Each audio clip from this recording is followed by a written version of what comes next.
Alors, ils ont évolué de façon que je vais qualifier de plus prégnante. On n'en parlait pas du tout ou presque pas avant 2020. Les hommes politiques ou les États se sont rendus compte que quand on arrêtait le transport avec la crise sanitaire du Covid, quand on arrêtait les échanges, eh bien, les populations avaient du mal à se nourrir. Quand vous étiez chez vous enfermé, et notamment en région parisienne ou non proche d'un agriculteur, vous aviez du mal à vous fournir et vous avez connu des pénuries. Donc effectivement, ces enjeux sont venus sur le devant de la scène et donc ont enclenché des actions auprès de l'État pour repenser son système, je dirais, de production agricole, de la production jusqu'à la commercialisation.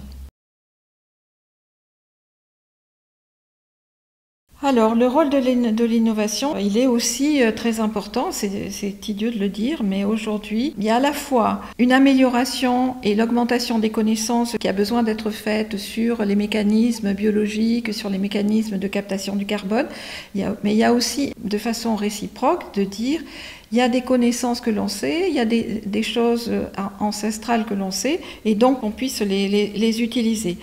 L'innovation, il ne faut pas penser qu'elle est seulement technologique. Effectivement, qu'on va produire de nouvelles machines, elle est aussi organisationnelle dans l'organisation des marchés, dans l'organisation d'une production qu'on peut, je dirais, plus locale. Et quand on parle de local, on ne parle pas forcément de quelque chose qui est situé dans son environnement proche. Le local, ça peut être une biorégion, comme on dit au niveau européen. On peut qualifier que le local, il n'y a pas vraiment de définition, mais le local, pour un homme politique, c'est peut-être l'Europe. Voilà, donc l'enjeu en termes d'innovation, il est dans la création de nouvelles connaissances, dans la création de connaissances tant sur la technique que sur les modalités d'organisation. Et puis il est aussi dans les questions de financement, de choix, de dire on veut financer dans tel ou tel secteur. Alors je dirais que le rôle sur les changements de production aujourd'hui, les politiques publiques, ils mettent en place tout un tas de politiques publiques. Il y a eu le Green Deal pour l'agriculture, il y a eu le Farm to Fork pour organiser une meilleure territorialisation de la production.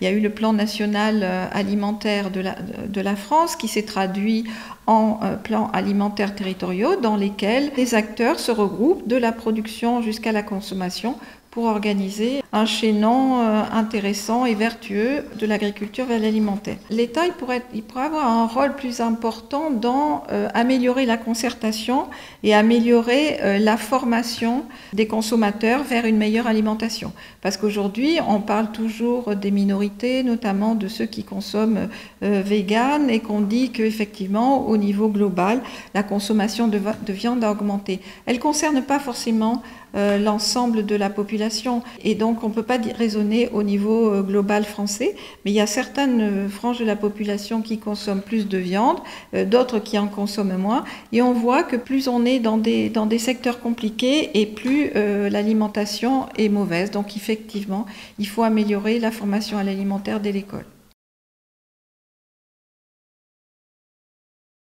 Les enjeux de l'agriculture urbaine, eh bien, le premier, c'est d'acquérir des surfaces pour effectivement avoir une production ou une installation de l'agriculture.